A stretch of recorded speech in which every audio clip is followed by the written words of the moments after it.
Hello everyone, and welcome back to another installment of the Herbal Enchantress. And my name is Chan.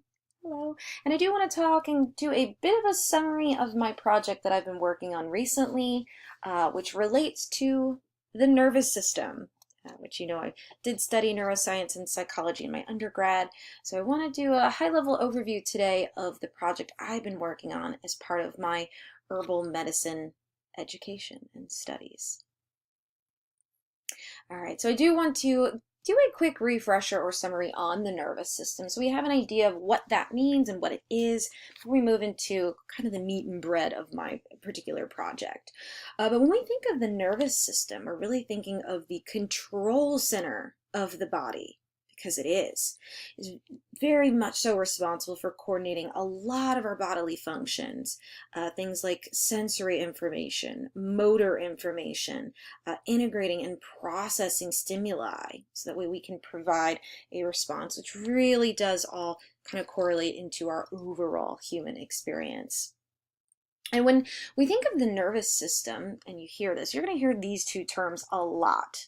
So the central nervous system, as well as the peripheral nervous system. The central nervous system, we think of this as the brain and spinal cord. So that's specifically what it is. Whereas the peripheral nervous system is really everything else. So the other ways that the central nervous system connects to the rest of the body. Okay, and when I talk about these two terms today, I'm going to use CNS and PNS respectively, and so hopefully you'll start to get more familiar with those acronyms as we go. But I do want to talk a little bit about the central nervous system. Generally with our brain, it is divided into what we think of as lobes, and these lobes are kind of sections or components of the brain that are responsible for certain functionalities. So for instance, the frontal lobe, this is responsible for our thought, our thinking, speech, movement, reasoning, logic. These are all some good examples of what the frontal lobe does. It's that higher order that really makes us human, right?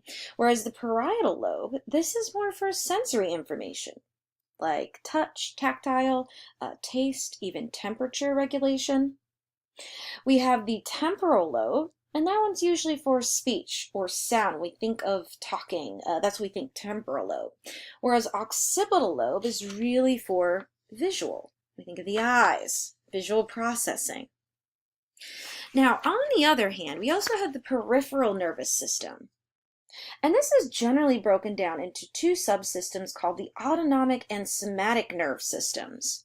And somatic, we think of voluntary movement, our actual movement of our skeletal muscles, and those would be some really good examples. The innervation of our spinal cord into the rest of our bodies and the nervous connection and network between that.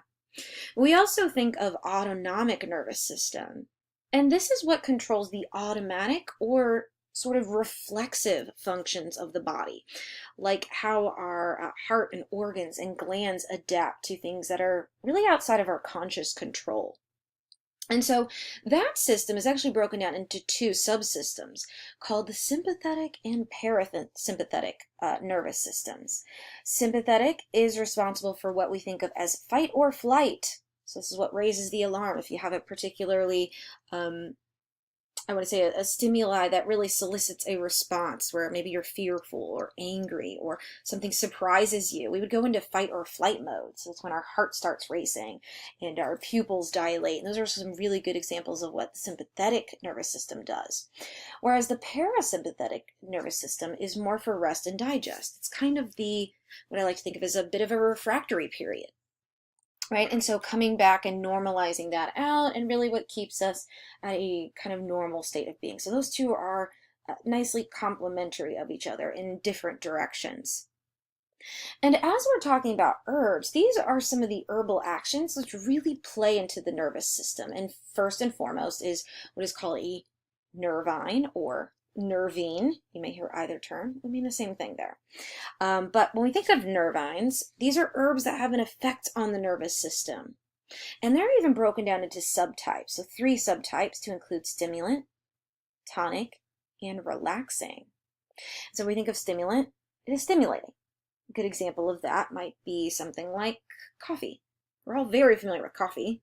But another example would be that green or black tea or rosemary, all stimulating nervines or nervines, which we use for the nervous system. We also have tonics. When we think of tonics, these support the brain and the nerves and its function and the way that it works.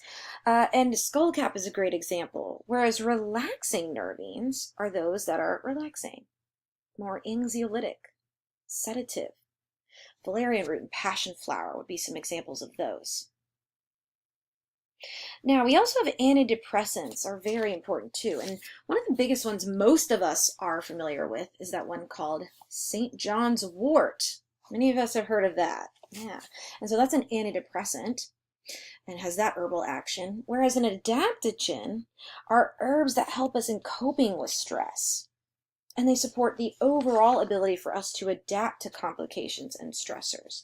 And so we're going to talk more about these today. But I wanted to bring us into my project, which is really on a particular pathophysiology. And this particular kind of disorder, pathophysiology, is going to be chronic stress.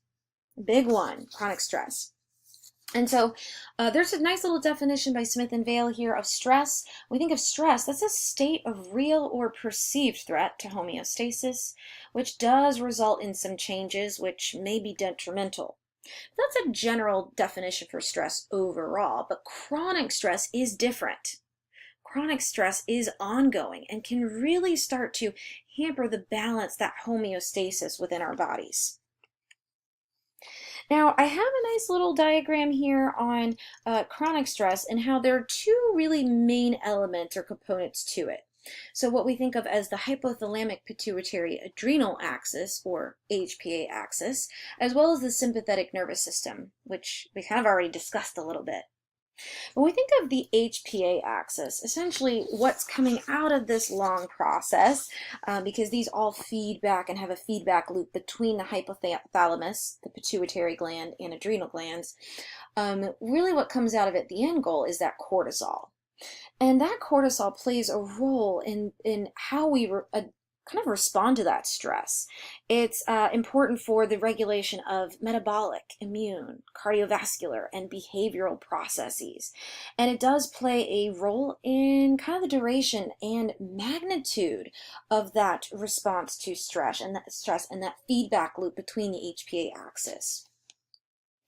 And so that's going to be a big one. Now, the second event that happens, you see that does result in some changes, but we also have that sympathetic nervous system. So when we get into that fight or flight mode, essentially the output of that is we're releasing epinephrine, that catecholamine, and that really puts us, makes our heart start beating. We're starting to, go into that sort of fight or flight mode. And so the end goal of that is that we do end up, if we have these, during kind of short amount of time, right? Stress is helpful and actually is beneficial to our human reaction. But when you have these kind of going to perpetuity as we think of it, that really starts to result in some changes to our actual bodily functions, to include the nervous, cardiovascular, and immune systems. And some of that sometimes can be detrimental, make us immunocompromised is a great example of that. And so the herbal actions which we would use or really call on for herbs in order to support that chronic stress would be our nervines, our cardiotonics, as well as our adaptogens, so our cardiotonic and adaptogenic herbs. And for cardiotonic, these are herbs that help restore tone and function to the heart. So remember, there is a good overlap between cardiovascular and nervous system. And even these adaptogenics, so really some of these focus a lot on the immune system.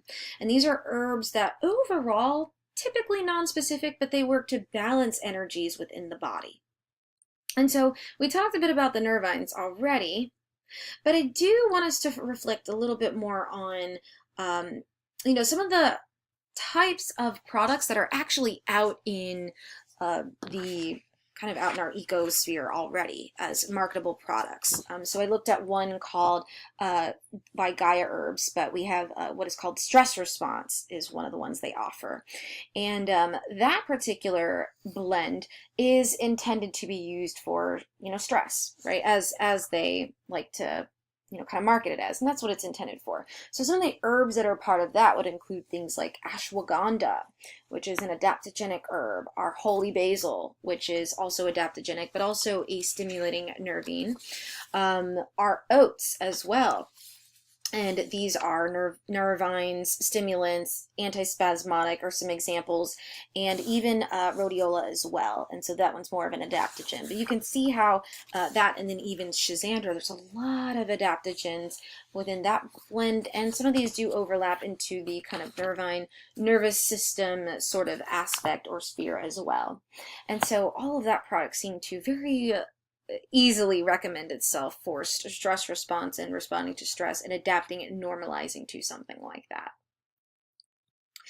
And so I want to talk more about a case study that I had used as part of my work in delving into the nervous system. And the case study is with a 25-year-old graduate student who is a female graduate student and is employed full-time as well. So working both on her studies as well as full-time. It does regular exercise, also has a very inconsistent diet though. Heard from her doctor that, the exercise would help, which it does in some aspect does help, right? Absolutely.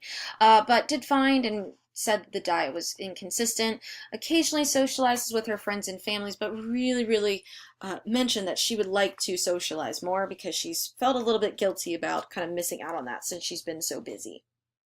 And her symptoms include chronic stress, as diagnosed, occasional insomnia, when she, just can't sleep at night, and an inability to focus.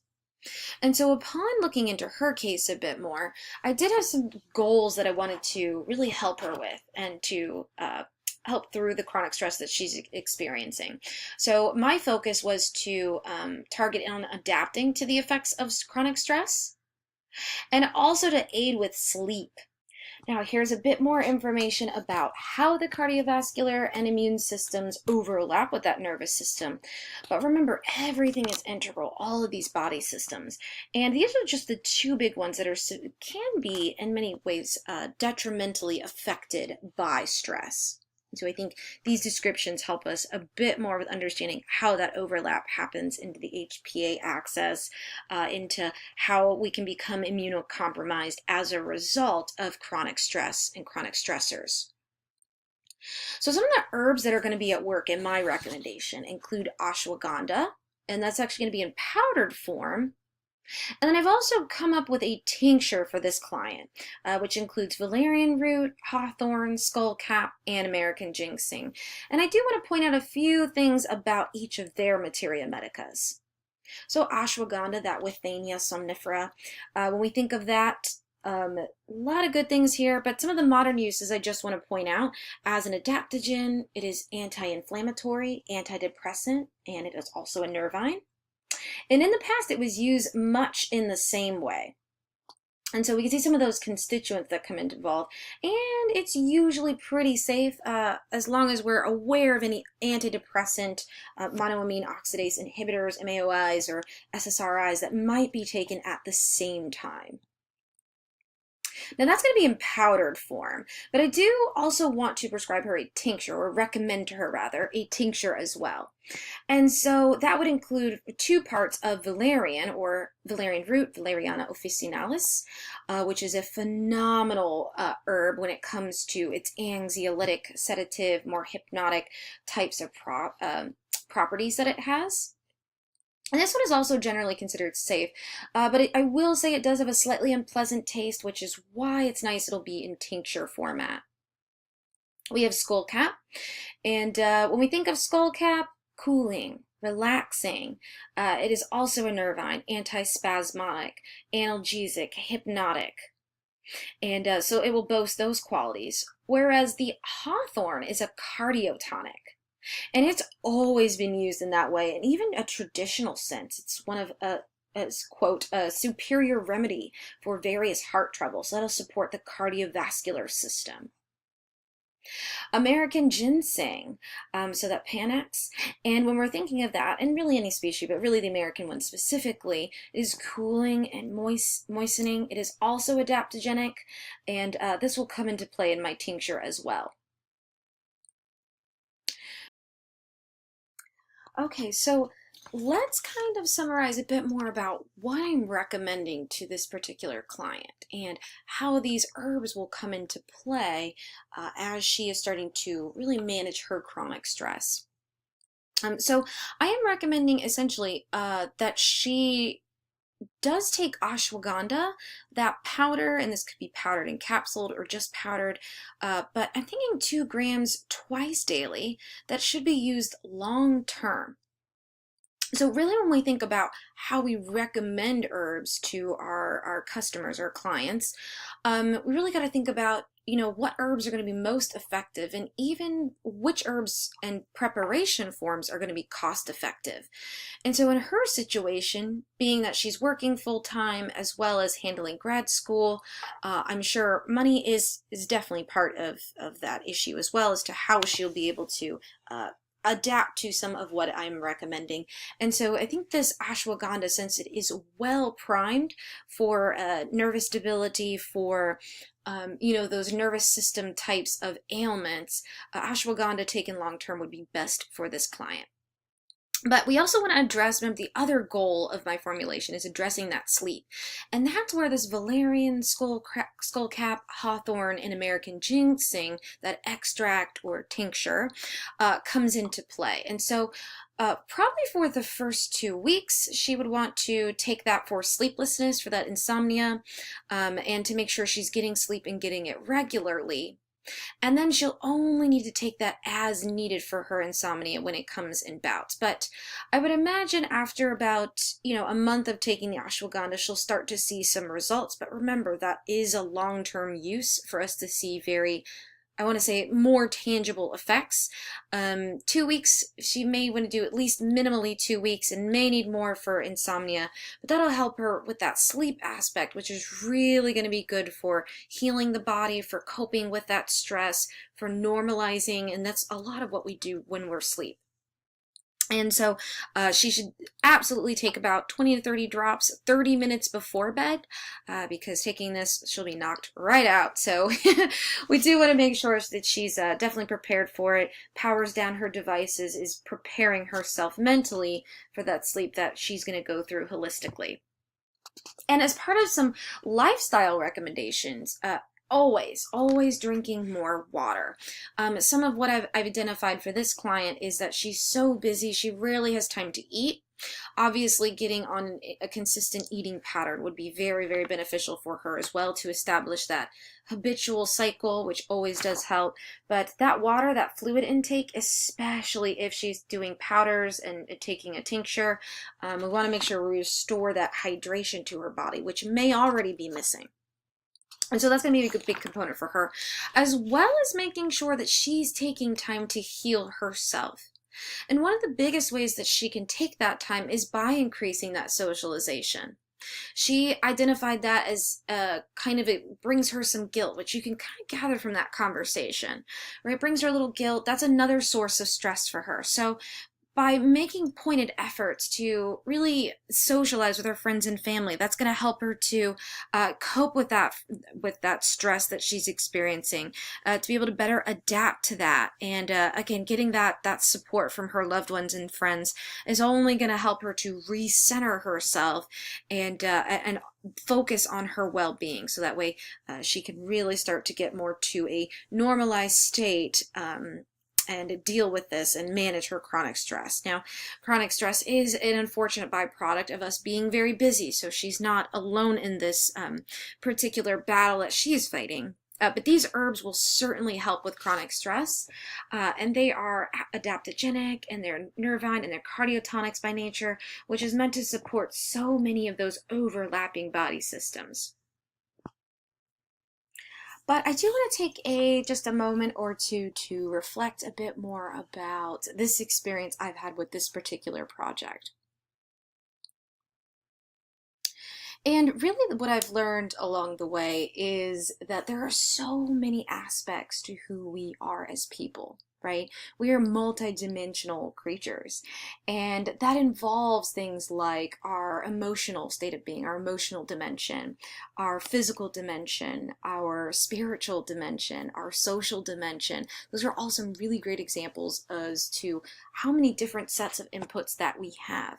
And as herbalists, it really is our job to look more holistically at all that's contributing to this problem that that client may be experiencing, which isn't just a set of symptoms. There's so much more to who we are.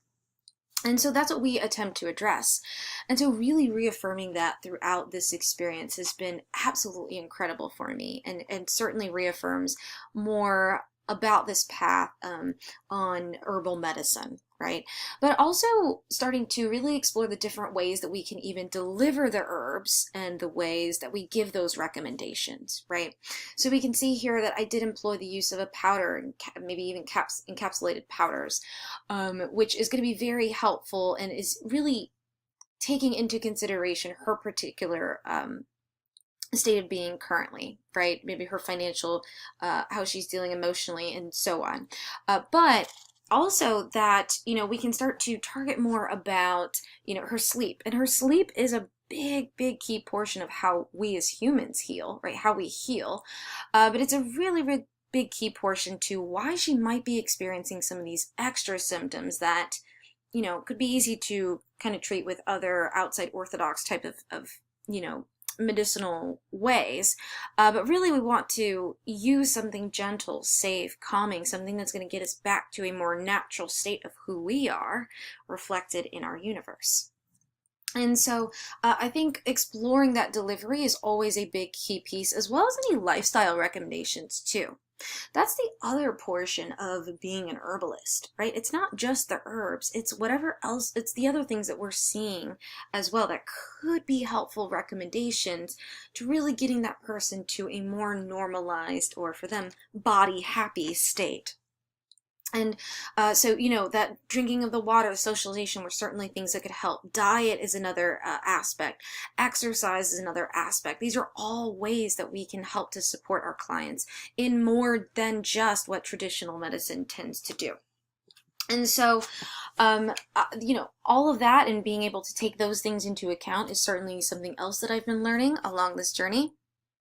And ultimately, I thank all of you for joining me today too, because I had a wonderful time reviewing the project that I've been through and how this is meant to really help and enhance not only my experience of this life, but those that I can reach out and in my community that I can serve as well.